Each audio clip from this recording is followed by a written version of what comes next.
Dan berbicara mengenai dirinya sebagai penyanyi, Krisdayanti selalu ingat dengan tubuhnya. Ia ingin kembali seperti semula, tidak seperti sekarang yang ukuran badannya tampak begitu besar. Tapi Yanti harus sabar, setidaknya 1,5 bulan lagi ia baru boleh menyusutkan badannya. 1,5 bulan gitu. Tapi yang pasti karena memang sangat menyenangkan ya berbadan bagus, dan kebetulan suami saya juga senang cewek yang badannya bagus daripada laki gue kabur, dan mendingan gue balikin badan gue nanti aja tapi.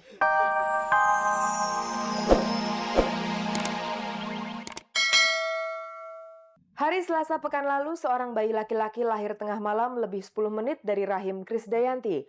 Orok dengan berat 2,8 kg dan panjang 47 cm ini menjadi anak kedua dari pasangan penyanyi terkenal itu dengan Anang Hermansyah. Alhamdulillah dia lahir tanggal 27 Juni 2000 lewat bedah seksio yang kami harapkan kan bisa normal. Ternyata saya kurang tidur 2 hari dan hipertensi, jadi nggak bisa berjalan normal seperti kelahiran bayi saya yang pertama. Tapi apapun kehendak Tuhan saya terima, dan Anang juga terima. Dan yang pasti dengan segala tindakan yang dokter putuskan untuk sesar, yang pasti tidak untuk menyulitkan kami kok. Memang itu udah tindakan dan memang udah rezekinya dari Tuhan, memang harus begitu. Jadi ya kami siap terima, yang penting dua-duanya selamat, ibu sama anaknya selamat. Namanya Azriel Akbar Hermansyah. Jiel, demikian bayi ini akan dipanggil. Anang Hermansyah kelihatan bahagia dengan bayi laki-lakinya ini. Ia merasa keluarganya lengkap karena sebelumnya sudah mempunyai anak perempuan. Dua seneng banget, lengkap, ada laki ada perempuan. Ya satu lagi nggak tahu nanti yang terakhir laki apa perempuan. Mudah-mudahan. Seperti kelahiran anak pertama dulu, Anang terinspirasi untuk membuat lagu. Demikian pula sekarang. Udah jadi lagunya yang buat dia. Lelaki kecilku judulnya, ya kemungkinan 2-3 bulan lagi mungkin bisa udah keluar. Lagu itu dinyanyikannya duet dengan Krisdayanti. Dan berbicara mengenai dirinya sebagai penyanyi, Krisdayanti selalu ingat dengan tubuhnya. Ia ingin kembali seperti semula, tidak seperti sekarang yang ukuran badannya tampak begitu besar. Tapi Yanti harus sabar, setidaknya 1,5 bulan lagi ia baru boleh menyusutkan badannya. 1,5 bulan gitu. Tapi yang pasti karena memang sangat menyenangkan ya berbadan bagus, dan kebetulan suami saya juga senang cewek yang badannya bagus daripada laki gue kabur, dan mendingan gue balikin badan gue nanti aja tapi. Apa kabar Gugun Gondrong? Lama kami tak bersua dengannya. Terakhir kami jumpai ia sedang ikut demo masak. Gugun Gondrong dan masak-memasak. Maksudnya di sini adalah membuat kue. Dan itulah yang kami jumpai belum lama ini ketika sebuah merek tepung terkenal mensponsori acara demo pembuatan kue dengan menampilkan Gugun. Membuat kue gitu tuh gue enjoy banget karena gue doyan makan gitu aja. Lo bisa buat kue tapi? Untuk sementara ini belum. Gue doyan masak ya, masak apa? Masak mie lah di rumah kali. Apa karena lo bekas tukang nasi goreng diajak ya Kak? Nggak juga, nggak tahu ya gitu. Tapi emang gue doyan, ya kalau masak nasi goreng, masak mie gue sering. Cuma maksudnya karena gue doyan makan gitu, jadi gue enjoy aja. Tapi sepertinya Gugun memang pantas tampil di depan orang banyak untuk memberikan resep masakan. Tahun lalu ketika artis ramai-ramai buka warung, Gugun juga melakukannya.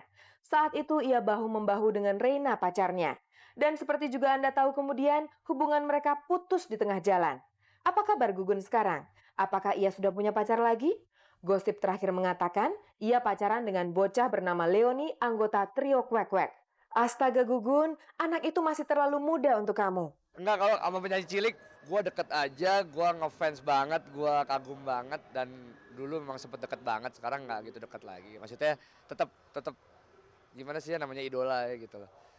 Cuman Idolanya anak kecil tuh gimana sih? gue ngelihat, sebut aja langsung deh orangnya, namanya Leoni. Rio Kwek Kwek itu karena ya gimana ya, sosoknya dia tuh buat gue kagum bener gitu loh.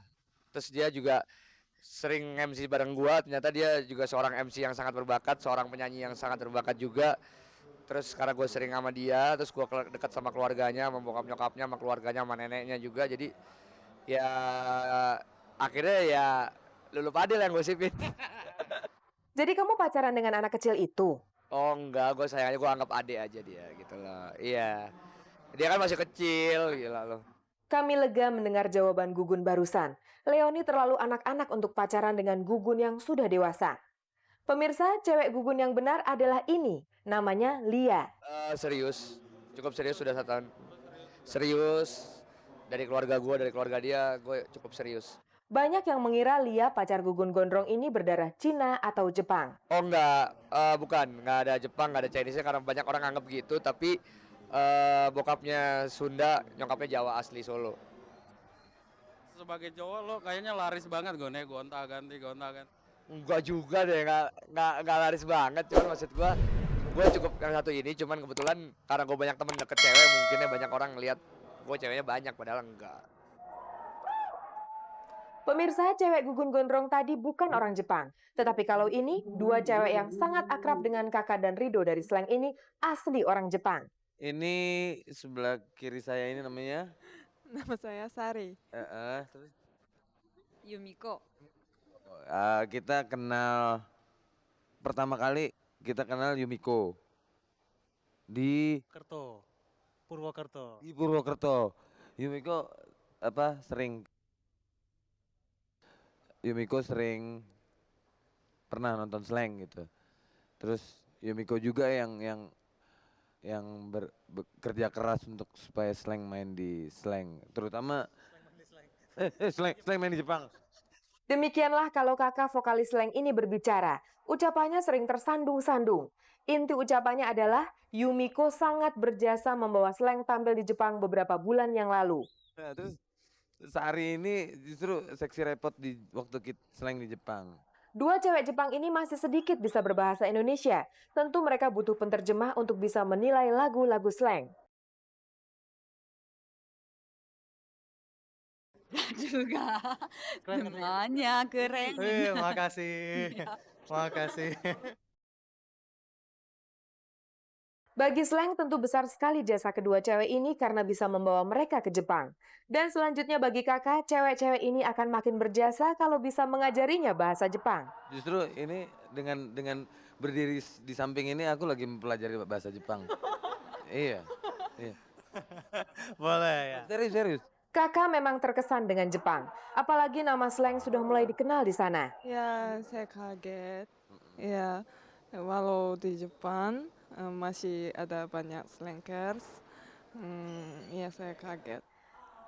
Itulah kesaksian Sari cewek Jepang ini. Sebaliknya kesaksian Yumiko, ia diterima dengan ramah oleh para penggemar Slang di Jakarta yang sering berkumpul di gang potlot markas Slang. Serangkara, semuanya baik sama saya. Senang sekali omong sama serangkara. Ya gitu aja. Kedua cewek Jepang ini baru akan pulang ke negerinya Agustus nanti. Dan selama ini mereka akan selalu mengikuti Slang berpentas. Hard Rock, Surabaya, dan Sukabumi, dan Garut. Selanjutnya mereka akan ikut lagi kemana Slang pergi. Tanggal 8 Juli kita main di Medan. tanggal 15 insya Allah kita main di Surabaya. 15 Juli kita di Ujung Pandang. Insya Allah juga tanggal 22 kita langsung ke Palu. Pemirsa, gempa bumi Bengkulu adalah kesedihan kita bersama. Sejumlah artis yang terkutuk untuk berbuat sesuatu telah menyempatkan diri pergi ke sana. Di atas pesawat terbang dalam perjalanan Jakarta-Bengkulu pekan lalu, tampak antara lain Cut Keke dan Eko Patrio, Helmi Yahya serta Joshua dan kedua orang tuanya. Udara bersih, pesawat pun terbang dengan anteng. Itulah yang membuat Joshua justru tidak tenang di atas tempat duduknya.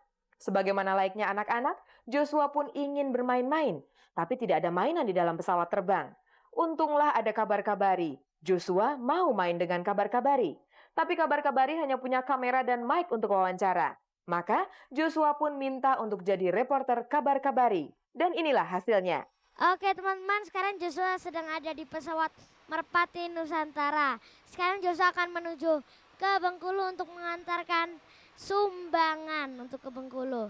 Dan sekarang di samping Joshua ada namanya ini Kapten siapa? Namanya Om siapa Om? Kapten Gindasani. Oh begitu. Dan sekarang Om co-pilotnya namanya siapa? Aditya. Oh begitu. Oke, sekarang Joshua sedang ada di pesawat untuk menuju ke Bengkulu. Tak lama kemudian mendaratlah pesawat di Bengkulu. Sejumlah pejabat menyambut kedatangan para artis ini. Setelah menunggu sejenak, perjalanan dilanjutkan dengan bus. Tak lama kemudian mulai tampaklah lukisan kesedihan itu. Rumah-rumah penduduk hancur berantakan oleh dahsyatnya gempa bumi yang menghantam wilayah ini beberapa waktu yang lalu. Di tempat inilah kami turun. Yang pertama kali kelihatan adalah anak-anak kecil yang menyambut kami, atau lebih tepatnya menyambut Joshua. Dimanapun dan dalam keadaan apapun, Joshua selalu menjadi pusat perhatian. Tidak jarang bahkan harus dilindungi dari sergapan tangan-tangan yang hendak menyentuhnya karena gemas. Di tempat inilah kami memberikan sebagian bantuan yang kami bawa. Setelah itu, perjalanan dilanjutkan ke lokasi lain. Dan artis-artis selalu bisa memunculkan suasana khas. Di antara kesibukannya membagi-bagikan sumbangan, Cut Keke juga dimintai tanda tangan oleh para penggemarnya. Macam inilah pemandangan yang sangat khas bila artis bertemu dengan masyarakat dalam kondisi apapun. Dalam kondisi Bengkulu, itu menjadi sebagian obat penghilang sedih. Ya, pokoknya kita tunggu dukungan dan bantuan dari teman-teman dan semua pemirsa yang berada dimanapun juga kita tunggu. Mudah-mudahan juga datang ke Bengkulu ini, kita lihat dan kalau mau kita ajak bareng-bareng bagaimana dukanya mereka dan kita turut membagi suka terhadap mereka. Membagi suka, itulah yang dikatakan Eko Patrio barusan. Dengan cara ini pula Joshua membagi suka kepada ibu yang kakinya patah ini kejatuhan dinding rumah saat gempa melanda. Tapi hari itu Joshua menjenguknya, bocah yang sangat mengemaskan hatinya yang selama ini hanya bisa dilihatnya di televisi. Tadi Joshua katanya penyebabnya ketiban dinding. Ketiban dinding. Ceritanya kenapa kok ini? Selanjutnya gimana habis kakinya patah gini-gini kenapa? Itu baru mau bangun, ya sedang gini aku tahu-tahu. Iya, goyangnya gini-gini, aku kan sudah pening itu ketimpa bata kepalanya udah itu berdarah. Tahu-tahu ini ketiban bata juga. Setelah menjenguk penduduk, artis-artis Jakarta ini diterima oleh Gubernur Bengkulu. Apa yang dikatakan Eko Patrio tadi makin menentukan kebenarannya bahwa rombongan ini sanggup membagi suka untuk meringankan beban keprihatinan yang menimpa daerah tersebut. Kalau tadi Joshua membuat suka masyarakat, sekarang ia membuat gubernur terbahak-bahak ketika mereka bercakap-cakap. Joshua sudah kelas berapa sekarang? Kelas 1. Kelas 1 SD. 1 itu kan begini. Iya begini. Iya, itu satu tangan maksudnya. Begitulah pemirsa laporan kami dari Bengkulu pekan lalu. Pada sudut tertentu, artis memang bisa menghadirkan suasana riang di tengah keadaan prihatin. Tapi setelah artis pergi, kembalilah hidup pada realitasnya. Sebagian rakyat Bengkulu masih mengharapkan bantuan dari Anda setelah kehidupan mereka dikoyak oleh gempa bumi. Riri Reza, ia adalah sutradara film petualangan Sherina. Saat film itu sedang diputar sekarang, kami lihat Riri sudah sibuk dengan pekerjaannya yang lain. Setelah petualangan Sherina selesai dibuat dan saat ini sedang dinikmati penonton di gedung-gedung bioskop, Riri Reza sudah sibuk dengan pekerjaan lainnya. Seperti gambar yang Anda lihat ini, Riri mengamati monitor pembuatan video klip Dr. PM. Riri tertarik menggarap video klip ini karena lagu berjudul Damai Mimpi sangat klop dengan keprihatinannya selama ini. Damai mimpi, sesuatu yang menurut saya tuh benar-benar susah untuk kita bayangkan sekarang gitu. Damai mimpi itu mungkin cocok sekali gitu sama kondisi kita sekarang di saat semua orang sedang malah mulai dari atas sampai bawah semua orang sedang kalau bisa saling bunuh satu sama yang lain, saling bunuh satu sama yang lain. Jadi saya tiba-tiba connect nyambung di perasaan saya gitu lagu ini. Ya sedikit kecocokan karena di sini juga mengharapkan gitu. Mimpi ketemunya itu sendiri dengan ya bisa dengan sahabat, ya bisa dengan perempuan, ya bisa dengan saudara ya yang udah lama nggak ketemu, ya udah dengan saudara kembar yang udah lama nggak ketemu. Penafsiran memang boleh berbeda. Riri Reza menafsirkan lagu Damai Mimpi sebagai potret pertikaian bangsa kita saat ini. Sedangkan Erwin penafsirannya lebih sederhana lagi, sebatas perpisahan kekasih atau saudara. Tapi itu sah-sah saja.